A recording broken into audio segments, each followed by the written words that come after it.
அனைவருக்கும் வணக்கம். இப்போ நம்ம என்ன பண்ண போகிறோம்னா, நமக்கு குரூப் 4 சிலபஸில் பொது அறிவு பகுதியில் பார்த்தீங்கன்னா, யூனிட் 4 அப்படின்னு சொல்லிட்டு கொடுத்துருப்பாங்க. தமிழில் பார்த்தீங்கன்னா, இந்திய ஆட்சியியல் அப்படின்னு சொல்லி கொடுத்துருப்பாங்க. இங்கிலீஷில் வந்து இந்தியன் பாலிட்டி அப்படின்னு சொல்லி கொடுத்துருப்பாங்க. இந்த சப்ஜெக்ட்லேருந்து பார்த்தீங்கன்னா 15 கொஷின் கேட்பாங்க. சரிங்களா? இப்போது இந்த சப்ஜெக்ட் சம்மந்தமாக நம்ம ஸ்கூல் புக்கில் என்னென்ன பாடங்கள் படிக்கணும் அப்படிங்கிறத தான் நம்ம பார்க்க போகிறோம். அதுக்கு முன்னாடி இந்த சப்ஜெக்டை பொறுத்த வரைக்கும் நமக்கு சிலபஸில் என்னென்ன டாபிக் கொடுத்துருக்காங்க அப்படிங்கிறத ஃபஸ்ட்டு பார்த்துடலாம். ஃபஸ்ட்டு பாருங்கள், இந்திய அரசியலமைப்பு. இது வந்து நாம் ஆல்ரெடி பார்த்துட்டோம். இந்திய அரசியலமைப்பு உருவாக்கம்னு நாம் ஒரு கிளாஸ் ஒன்று பார்த்தோம் இல்லையா? பாலிட்டியில் ஃபஸ்ட்டு கிளாஸை தான் பார்த்துருக்கோம். ஸோ இதுதான் அது, ரைட்டுங்களா? ஸோ அப்போ இந்த டாபிக் வந்து நம்ம கம்ப்ளீட் பண்ணிட்டோம். அடுத்து அரசியலமைப்பின் முகவுரை, இதுவும் கம்ப்ளீட் பண்ணிட்டோம். அரசியலமைப்பின் முக்கிய கூறுகள், இது வந்து நம்ம வந்து அரசியலமைப்பின் சிறப்பம்சங்கள் அப்படி இல்லைன்னா அரசியலமைப்பின் முக்கிய அம்சங்கள் அப்படின்ட்டு ஒரு வீடியோ போட்டிருப்போம். ஸோ இதுவும் நாம் கம்ப்ளீட் பண்ணிட்டோம். அடுத்து பார்த்தீங்கன்னா இந்த ரெண்டும் நாம் இன்னும் பார்க்கணும். சரிங்களா? இது பார்த்துட்டோம். அடிப்படை உரிமைகள் முடிச்சிட்டோம், அடிப்படை கடமைகளும் முடிச்சிட்டோம், அரசின் நெறிமுறை கோட்பாடுகள் இதுவும் முடிச்சிட்டோம். ரைட்டுங்களா? சரி, ஓகே. இப்போது இதில் வந்து இந்த அரசியலமைப்பு உருவாக்கம், அரசியலமைப்பின் முகவுரை, அரசியலமைப்பின் முக்கிய கூறுகள், அதுக்கப்புறம் அடிப்படை உரிமைகள். ஸோ இந்த 4 டாபிக் எடுத்துக்கிட்டு நேற்று ஒரு டெஸ்ட்டும் நாம் பார்த்துட்டோம். ரைட்டுங்களா? இந்த டெஸ்ட்டை பற்றி நான் கொஞ்சம் பின்னாடி சொல்கிறேன். ஸோ சரி, ஓகே. இப்போ பாலிட்டியில் அடுத்து நாம் என்னென்ன பார்க்க போகிறோம் அப்படின்னு பார்த்தீங்கன்னா, இந்த டாபிக்ஸ் தான் அடுத்து நம்ம பார்க்க போகிறோம். ஒன்றிய நிர்வாகம், ஒன்றிய நாடாளுமன்றம், மாநில நிர்வாகம், மாநில சட்டமன்றம், அதுக்கப்புறம் உள்ளாட்சி அமைப்புகள், பஞ்சாயத்து ராஜ், அடுத்து பார்த்தீங்கன்னா கூட்டாட்சியின் அடிப்படை தன்மைகள், மத்திய மாநில உறவுகள், அப்புறம் தேர்தல், இந்திய நீதி அமைப்புகள், சட்டத்தின் ஆட்சி. ஸோ இது வரைக்கும் தான் வந்து நாம் அடுத்ததாக பார்க்க போகிறோம். ரைட்டுங்களா? அதாவது நம்மளுடைய அடுத்த ஷெடியூலில் பார்த்தீங்கன்னா நாம் இந்த ஒன்றிய நிர்வாகத்தில் ஸ்டார்ட் பண்ணி இந்த இந்திய நீதி அமைப்புகள் இருக்குது இல்லையா, இது வரைக்கும் பார்க்க போகிறோம். ஸோ மிச்சம் இருக்கிற டாபிக்லாம் வந்து நாம் அடுத்த ஷெடியூலில் பார்த்துக்கலாம். ரைட்டுங்களா? ஸோ இப்போது இதில் வந்து முக்கியமான டாபிக் எது அப்படின்னு பார்த்தீங்கன்னா, இந்த அடிப்படை உரிமைகள் வந்து ரொம்ப ரொம்ப முக்கியம். இதிலிருந்து வந்து எப்போதுமே ஒரு கொஷின் கேட்பாங்க. சரிங்களா? இம்பார்ட்டன்ட்னு போடுறேன், ஐஎம்பின்னு போடுறேன். அடிப்படை உரிமைகள்ங்கிற இந்த டாபிக் வந்து ரொம்ப ரொம்ப முக்கியம். அதே மாதிரியே டிபிஎஸ்பி ரொம்ப ரொம்ப முக்கியம். இது ரெண்டுலேருந்து கண்டிப்பாக வந்து ஒரு கொஷினாவது கேட்பாங்க. இந்த ரெண்டுலேருந்து கொஷின் இல்லாமல் இருக்கிறதுக்கு வாய்ப்பே கிடையாது. அடுத்து பார்த்தீங்கன்னா இந்த ஒன்றிய நிர்வாகம் இருக்குது இல்லையா, இதில் வந்து குடியரசுத் தலைவர் சம்மந்தமாக ரெகுலராக கொஷின் கேட்குறாங்க. சரிங்களா? 1-2 எக்ஸாம் வேணால் மிஸ் ஆகுது. பட் மேக்ஸிமம் பார்த்தீங்கன்னா இந்த நிர்வாகத்தை பொறுத்த வரைக்கும் குடியரசுத் தலைவர் சம்மந்தமாக தான் அதிகமாக கொஷின் கேட்குறாங்க. அதே மாதிரியே மாநில நிர்வாகத்தை எடுத்துக்கிட்டிங்கன்னா இதில் ஆளுநர் சம்மந்தமாக மேக்ஸிமம் கொஷின் கேட்குறாங்க. ரைட்டுங்களா? அடுத்து பார்த்தீங்கன்னா இந்த உள்ளாட்சி அமைப்புகள், பஞ்சாயத்து ராஜ்னு இருக்குது இல்லையா, இந்த டாப்பிக்லேருந்தும் ரிப்பீட்டடாக கொஷின் கேட்குறாங்க. இதில் குறிப்பாக பார்த்தீங்கன்னா சில கமிட்டிஸ் இருக்கும், சில குழுக்கள் இருக்கும். அந்த குழுக்களை பேஸ் பண்ணி வந்து அடிக்கடி கொஷின் கேட்பாங்க. அதுவும் பார்த்தீங்கன்னா பொறுத்துக டைப்பில் தான் அடிக்கடி கேட்குறாங்க. சரிங்களா? ஸோ இது இம்பார்ட்டன்ட். அடுத்தது பார்த்தீங்கன்னா கூட்டாட்சி சம்மந்தமாக கொஷின் வந்து ரெகுலராக கேட்குறாங்க. மத்திய மாநில உறவுகள், கூட்டாட்சி.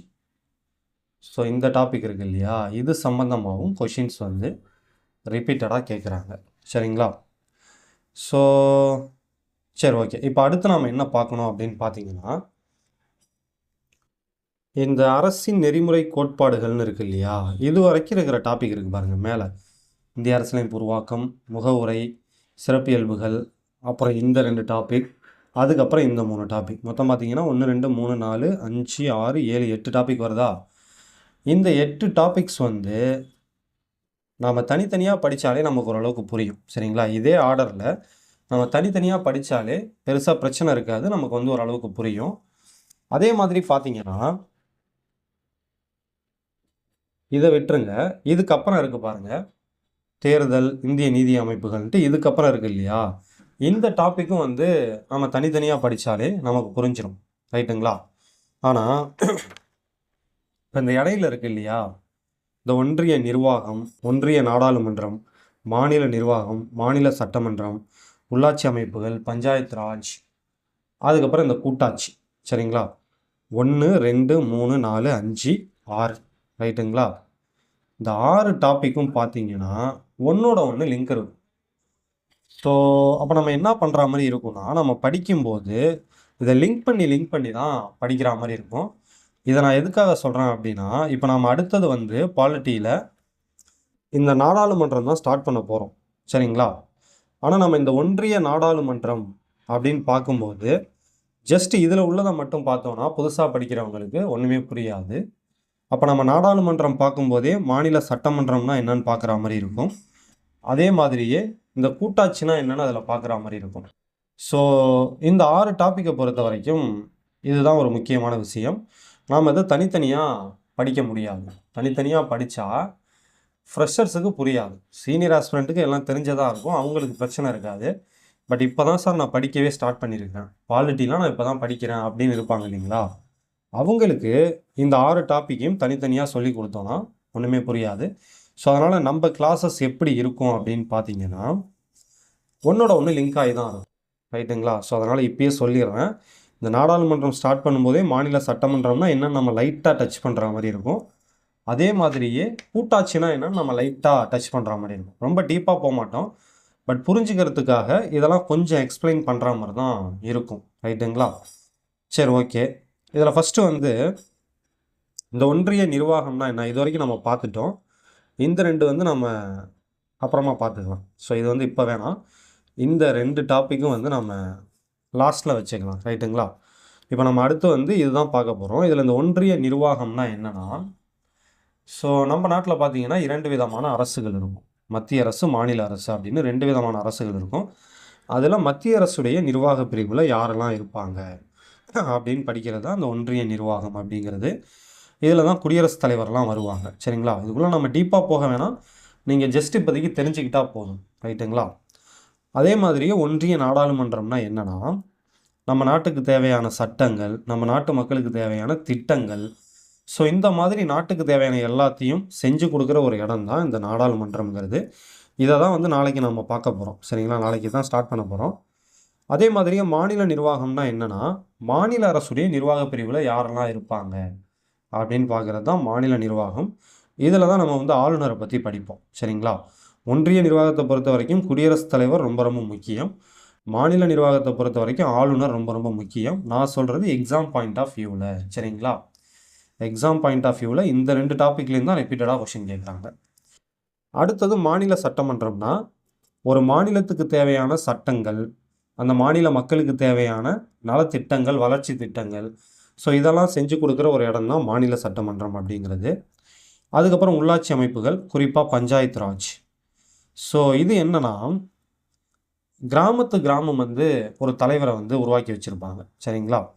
ஸோ அந்த கிராம மக்களுக்கு தேவையானதெல்லாம் அந்த கிராமத்தில் இருக்கிற அந்த தலைவரே செஞ்சு கொடுப்பாங்க. இதை பற்றி நம்ம வந்து இந்த டாபிக் பார்க்கும்போது தெளிவாக பார்ப்போம்.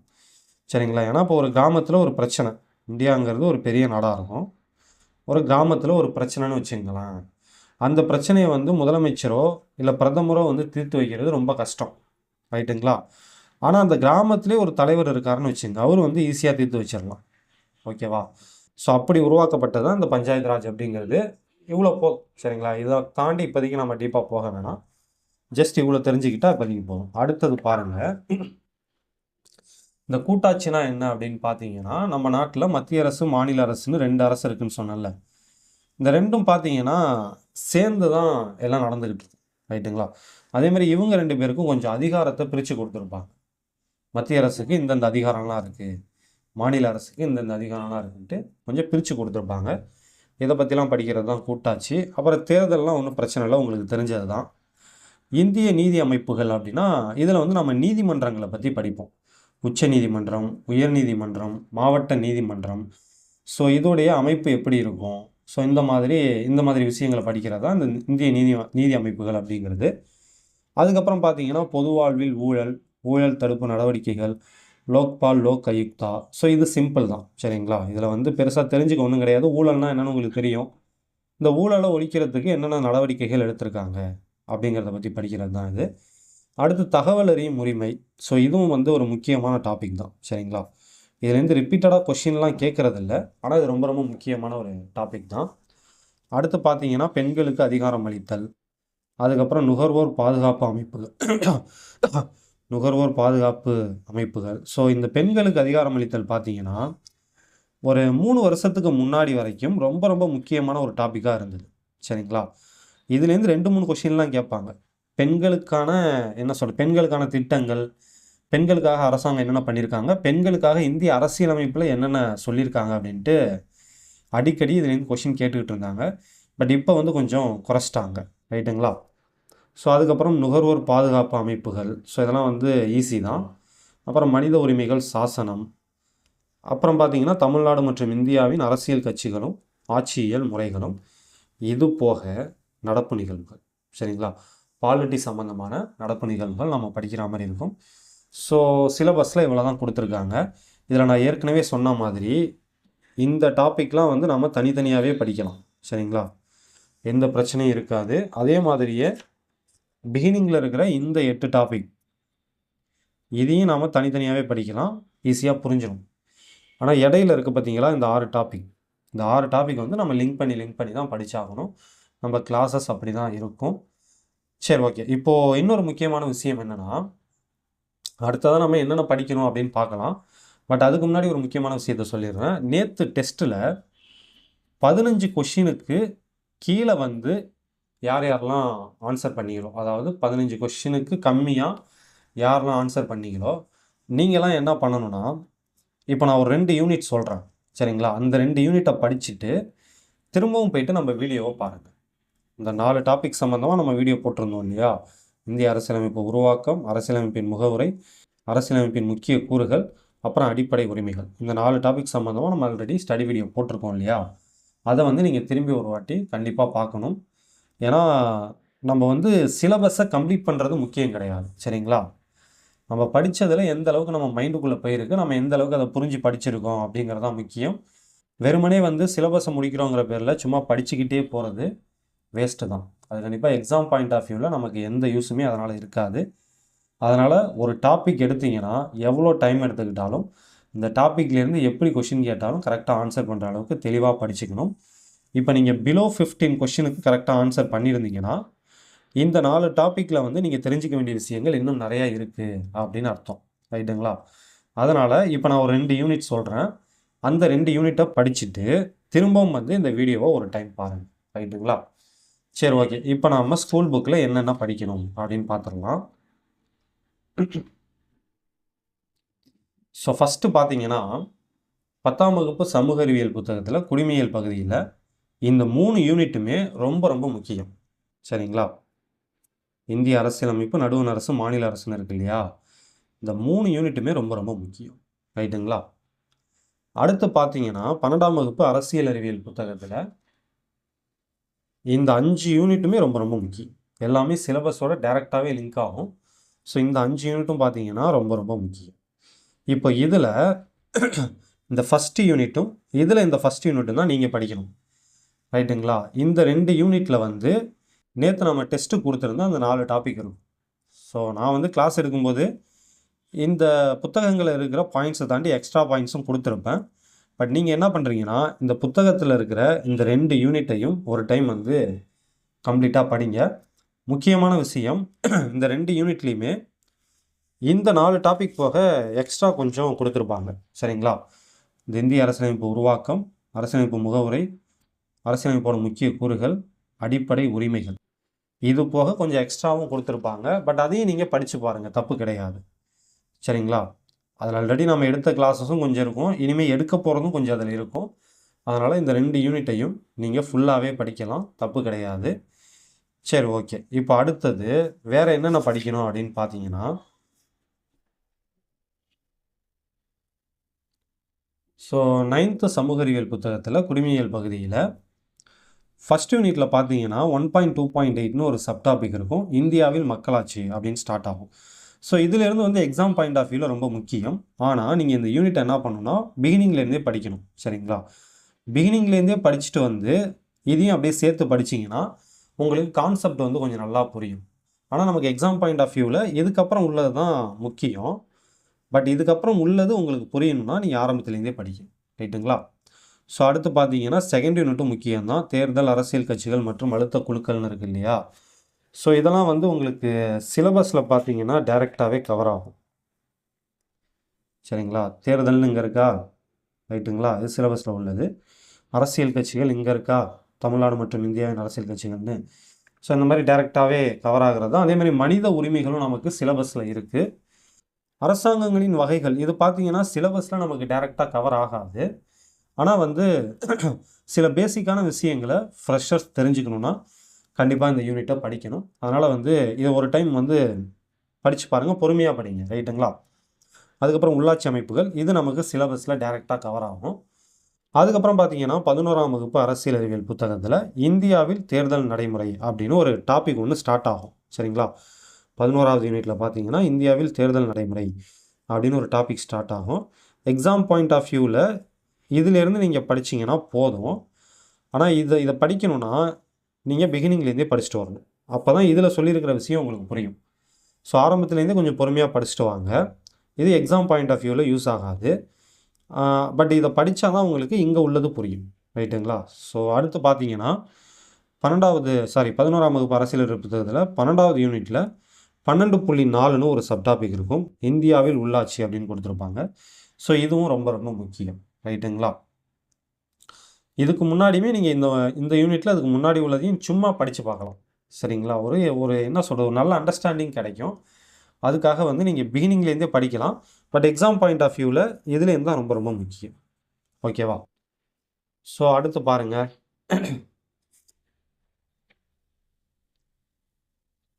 அடுத்து பார்த்தீங்கன்னா 8ஆம் வகுப்பு சமூக அறிவியல் புத்தகத்தில் குடிமையியல் பகுதியில் ஃபஸ்ட் யூனிட் மாநில அரசு எவ்வாறு செயல்படுகிறது இது நமக்கு சிலபஸில் இருக்குது. 2வது யூனிட்டு குடிமக்களும் குடியுரிமையும். குடியுரிமை நமக்கு சிலபஸில் இருக்குது, முக்கியம்தான். 3வது யூனிட் வந்து சமயச்சார்பின்மையை புரிந்து கொள்ளுதல் அப்படின்னு சொல்லி கொடுத்துருப்பாங்க. ஸோ இதில் வந்து சில பேசிக்கான விஷயங்கள் இருக்கும். சரிங்களா? ஸோ அதனால் இந்த யூனிட்டை வந்து ஃப்ரெஷர்ஸ் படித்து பாருங்கள். சீனியர் ஆஸ்பிரண்ட்ஸுக்கு எல்லாம் தெரிஞ்சால் தான் இருக்கும், ஆல்ரெடி படிச்சும் இருப்பீங்க. பட் புதுசாக படிக்கிறவங்க இந்த யூனிட்டை படிங்க. அடுத்து யூனிட் 4 மனித உரிமைகளும் ஐக்கிய நாடுகள் சபையும். இந்த மனித உரிமைகளுங்கிறது நமக்கு சிலபஸில் இருக்குது. சரிங்களா? அடுத்து யூனிட் 7 நீதித்துறையும் நமக்கு சிலபஸில் இருக்குது. சரிங்களா? ஸோ அப்போ இது எல்லாமே வந்து முக்கியம் தான். இடையில ஒரு 2 யூனிட் இருக்கும், அதை நீங்கள் விட்டுறலாம். 5வது யூனிட் 6வது யூனிட் மட்டும் நீங்கள் விட்டுறலாம். அடுத்து பார்த்தீங்கன்னா 7ஆம் வகுப்பு சமூக அறிவியல் புத்தகத்தில் அதுக்கு முன்னாடி ஒரு விஷயம், இப்போ 6வதுலேயும் 7வதுலேயும் பார்த்தீங்கன்னா மேக்ஸிமம் வந்து பேசிக்கான இன்ஃபர்மேஷன் தான் கொடுத்துருப்பாங்க. சரிங்களா? ஈஸியாக படிச்சிடலாம். பட் படிக்காமல் விட்டுறாதீங்க. குறிப்பாக புதுசாக படிக்கிறவங்க படிக்காமல் விட்டுறாதீங்க. உங்களுக்கு பேசிக்ஸ் புரியணும்னா நீங்கள் 6th 7th படிச்சிங்கன்னா ஈஸியாக புரியும். ஓகே பாருங்கள். 7ஆம் வகுப்பு சமூக அறிவியல் புத்தகத்தில் குடிமையியல் பகுதியில் இப்போ முதல் பருவம் புத்தகத்தில் பார்த்தீங்கன்னா ஃபஸ்ட்டு 2 யூனிட்டுமே நீங்கள் படிக்கிற மாதிரி இருக்கும். சமத்துவம்னு ஒரு யூனிட் கொடுத்துருப்பாங்க, அதுக்கப்புறம் அரசியல் கட்சிகள்னு கொடுத்துருப்பாங்க. இந்த 2 யூனிட்டுமே படிக்கணும். பேசிக்கான இன்ஃபர்மேஷன் நிறையா சொல்லியிருப்பாங்க. சரிங்களா? அடுத்து அதே மாதிரியே செகண்ட் டேர்மில் பார்த்தீங்கன்னா ஃபஸ்ட் யூனிட் மட்டும் படிங்க. 7ஆம் வகுப்பு செகண்ட் டேர்மில் ஃபஸ்ட் யூனிட் மட்டும் படித்தா போதும். மாநில அரசுன்னு இருக்கும், அதை மட்டும் படித்தா போதும். அதுக்கப்புறம் பார்த்தீங்கன்னா தேர்ட் டேர்மில் வந்து ஃபஸ்ட் யூனிட் பெண்கள் மேம்பாடு அப்படின்னு கொடுத்துருப்பாங்க. நமக்கு சிலபஸில் பார்த்தீங்கன்னா பெண்களுக்கு அதிகாரம் அளித்தல் அப்படின்னு ஒரு டாபிக் ஒன்று இருக்கும். சரிங்களா? அது கீழே வந்து அது கவர் ஆகும். இன்னொரு முக்கியமான விஷயம் என்னென்னா, இந்த யூனிட்டில் பார்த்தீங்கன்னா இந்த முதன்மை பெண்மணிகள் அப்படின்னு சொல்லிட்டு கடைசியாக கொடுத்துருப்பாங்க. அதாவது ஒவ்வொரு விஷயத்தையும் ஃபஸ்ட்டு செஞ்ச பெண்கள் யார், இப்போ ஃபஸ்ட்டு ஐஏஎஸ் ஆன பெண் யார், ஃபஸ்ட்டு ஐபிஎஸ் ஆன பெண் யார், ஃபஸ்ட்டு ஜனாதிபதியான பெண் யார், ஃபஸ்ட்டு பிரைம் மினிஸ்டரான பெண் யார். ஸோ இந்த மாதிரி கொடுத்துருப்பாங்க. ஸோ இது வந்து ரொம்ப ரொம்ப முக்கியம். இதுலேருந்து கொஷின் கேட்டிருக்காங்க ஆல்ரெடி. ஸோ அதனால் இதை நல்லா பார்த்துக்கோங்க. அடுத்து பார்த்தீங்கன்னா 7ஆம் வகுப்பு 3ஆம் பருவம் செகண்ட் யூனிட்டில் சந்தை மற்றும் நுகர்வோர் பாதுகாப்பு அப்படின்னு ஒரு யூனிட் இருக்கும். இதுவுமே நமக்கு சிலபஸில் கவர் ஆகும். நுகர்வோர் பாதுகாப்பு அமைப்புகள்னு இருக்கு இல்லையா? ஸோ பார்த்தீங்கன்னா தெரியும், இந்த டாபிக் கீழே வந்து இது கவர் ஆகிடும். அதுக்கப்புறம் பார்த்தீங்கன்னா 6ஆம் வகுப்பு. ஸோ 6ஆம் வகுப்பு சமூக அறிவியல் புத்தகத்தில் குடிமையியல் பகுதியில் ஃபஸ்ட்டு டேர்ம் பார்த்தீங்கன்னா ஃபஸ்ட்டு 2 யூனிட் படிக்கிற மாதிரி இருக்கும். பன்முகத்தன்மையினை அறிவோம், சமத்துவம் பெறுதல் அப்படின்ட்டு. ஸோ அடுத்தது பார்த்தீங்கன்னா செகண்ட் டேர்மில் வந்து ஃபஸ்ட் யூனிட் தேசிய சின்னங்கள்னு கொடுத்துருப்பாங்க. இதுவும் படிக்கணும். இது வந்து உங்களுக்கு சிலபஸில் டைரெக்டாக கவர் ஆகாது. ஆனால் இந்த தேசிய சின்னங்களில் நிறைய சின்னங்களை பார்த்தீங்கன்னா இந்திய அரசியலமைப்பை உருவாக்கும் போது அக்செப்ட் பண்ணியிருப்பாங்க. சரிங்களா? தேசிய சின்னங்களில் நிறைய சின்னங்களை இந்திய அரசியலமைப்பை உருவாக்குனாங்க இல்லைங்களா? ஒரு 389 பேர் கொண்ட குழு போட்டு உருவாக்குனாங்கன்னு சொன்னோம் இல்லையா? அந்த ப்ராசஸ் அப்போ சில தேசிய சின்னங்களுக்கு அப்ரூவல் கொடுத்துருப்பாங்க. ஸோ அதனால் இந்த டாப்பிக்கும் நம்ம படிக்கிற மாதிரி இருக்கும். அதுக்கப்புறம் பார்த்தீங்கன்னா இந்த யூனிட் ரொம்ப ரொம்ப முக்கியம். நான் கூட சொல்ல மறந்துட்டேன். நேற்று டெஸ்ட்டுக்கு வந்து 2 யூனிட் படிங்கன்னு நான் சொன்னேன் இல்லையா? ஸோ அது கூட இதையும் சேர்த்துக்கோங்க. ஒரு நிமிஷம் இருங்க. ஸோ இந்த 2 யூனிட் படிக்க சொல்லியிருந்தால இந்திய அரசியலமைப்பு, இங்கே இந்திய அரசமைப்பு, இது கூட வந்து இந்த 6வதுல இருக்கிற இந்த யூனிட்டையும் சேர்த்து படிச்சுக்கணும். சரிங்களா? நான் சொல்கிறது நேற்று டெஸ்ட்டில் 15 கொஷினுக்கு கீழே ஆன்சர் பண்ணவங்களுக்கு சொல்கிறேன். இந்த 3 யூனிட் படிக்கணும். 10ஆம் வகுப்பில் ஃபஸ்ட் யூனிட் படிக்கணும். அதே மாதிரியே 12ஆம் வகுப்பில் ஃபஸ்ட் யூனிட் படிக்கணும். அதுக்கப்புறம் பார்த்தீங்கன்னா 6ஆம் வகுப்பு செகண்ட் டேர்மில் செகண்ட் யூனிட் படிக்கணும். சரிங்களா? ஸோ அதுக்கப்புறம் வந்து தேர்ட் டேர்மில் பார்த்தீங்கன்னா ஃபஸ்ட்டு 2 யூனிட் நீங்கள் படிக்கிற மாதிரி இருக்கும். ஸோ இதுக்கான பிடிஎஃப் வந்து நான் நம்ம டெலகிராம் சேனலில் போட்டுருக்கேன். முக்கியமான விஷயம் என்னென்னா புதுசாக படிக்கிறவங்க 6th படிக்க ஸ்டார்ட் பண்ணுங்க. சரிங்களா? ஸோ ஸ்டார்ட்ஸ் ஃப்ரம் 6th ஸ்டாண்டர்ட்லேருந்தே படிக்க ஸ்டார்ட் பண்ணுங்கள். இன்னொரு முக்கியமான விஷயம் என்னென்னா ஃபஸ்ட்டு இதை முடிச்சிடுறேன்.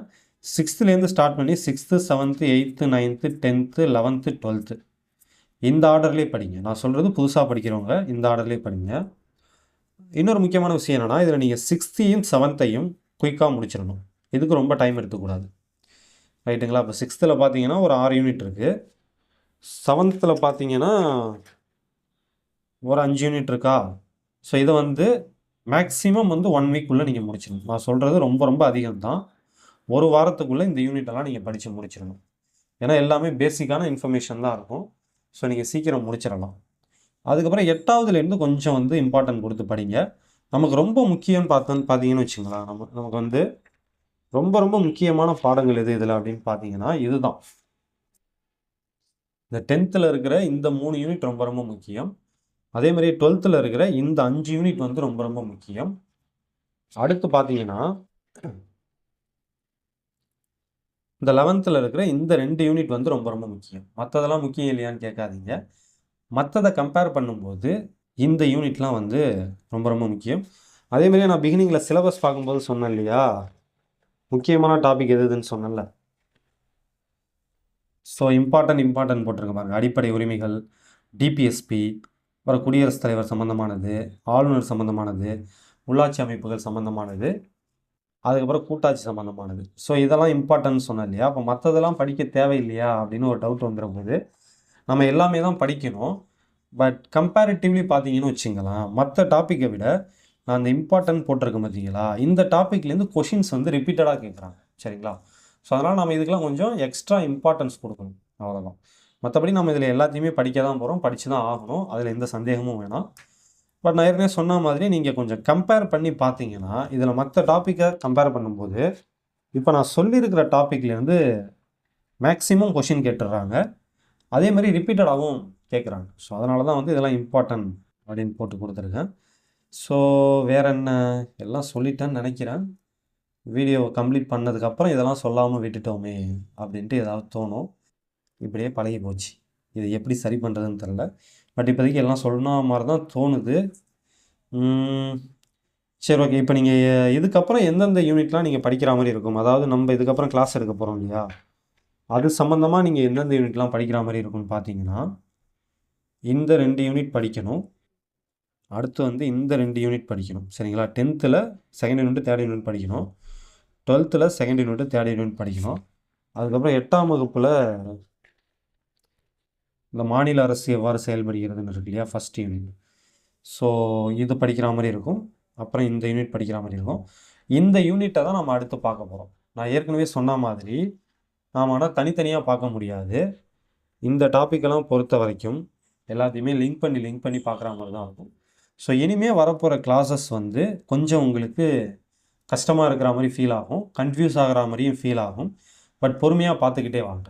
சரிங்களா? அதுதான் ரொம்ப ரொம்ப முக்கியம்.